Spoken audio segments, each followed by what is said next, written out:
Military Police ni umutwe washyizweho kuva mu gihe cy'intambara yo kubohora igihugu cyacu, kurwanya ibikorwa byose byanyuranye n'umurongo twari twarahawe n'umuyobozi mukuru w'urugamba rwo kubohoza igihugu cyacu ariwe Commander in Chief. Uwo mutwe wagiye wagurirwa inshingano arizo kurinda umutekano w'igihugu ufatanije n'izindi ngabo muri rusange nk'inshingano yacu y'ibanze, ariko cyane cyane dushyira imbaraga mu kurwanya discipline ishobora kuba yagaragara kuri bamwe muri members ba RDF. Indi nshingano ni ukurinda ibikoresho ndetse n'abasirikare, gutanga umutekano mu bigo bya gisirikare. Indi nshingano yihariye dufite ni ukurinda abayobozi bakuru mu ngabo z'igihugu cyacu ndetse n'abashyitsi b'ingabo baza gusura RDF bavuye mu bihugu byo hanze. Undi mwihariko dufite ni ukurwanya amakosa ashobora gukorwa dukoresheje ibinyabiziga bya gisirikare. Bikaba bifite umutwe ubyihariye wa Traffic Police ushinzwe umunsi ku wundi gukurikirana uburyo ibinyabiziga bya gisirikare byubahiriza amabwiriza y'imigendekere mu muhanda nk'uko biteganywa n'amategeko.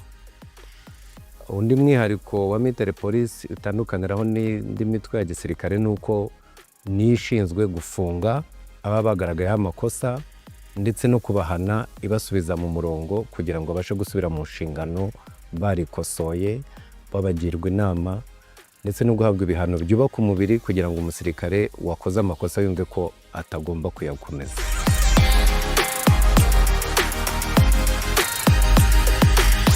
Ku muturage usanzwe akwiriye kubona Military Police mu ishusho ya RDF. Nuko Military Police irwanya umuntu wese waba witwaje umwenda wa gisirikare kuba yahungabanya umutekano w'umuturage. Niho buri gihe umuturage aduhamagara akatubwira ati hari umuntu uvuga ko ari umusirikare cyangwa ni nawe turabizi, ariko hari amakosa ariho adukorera arahungabanya umutekano. Ni inshingano zacu kwihuta vuba kureba ko dutabaye uwo muturage ndetse no guhana ku buryo bw'intangarugero umusirikare waba yitwaje inshingano ze ariko akanyuranya n'amabwiriza agenga RDF.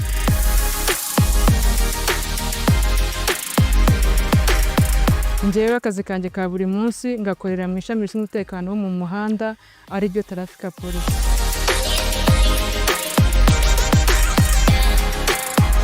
Nta mbogamizi n'imwe njya mbona kubera ko ntewe ishema no kuba mu ngabo za RDF. Mwashimira cyane ukuntu badahwema guteza imbere umwari n'umutegarugori. Ni akazi nkora nkunze kandi ntewe ishema nako nta na kimwe njya mbona nk'imbogamizi. Buri kimwe cyose mbonye ntego ishema nacyo, nko kwibona ndi umukobwa mu ngabo z'u Rwanda nkorana na basaza banjye imirimo yose igihugu cyose kintumye nkayikora nifashije nka moto n'ibindi bintu byose leta iba yangeneye. Nta na kimwe njya mbona nk'imbogamizi.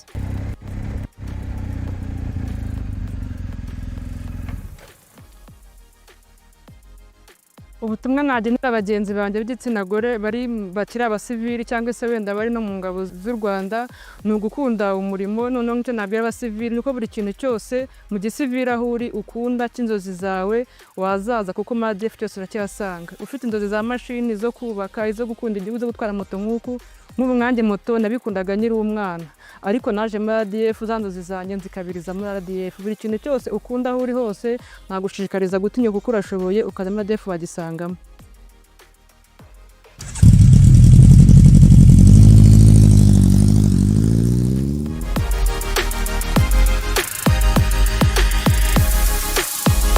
Mu gihe kizaza Military Police y'u Rwanda irateganya kwagura imikoranire n'ubufatanye n'indi mitwe ya Military Police yo mu bihugu bitandukanye.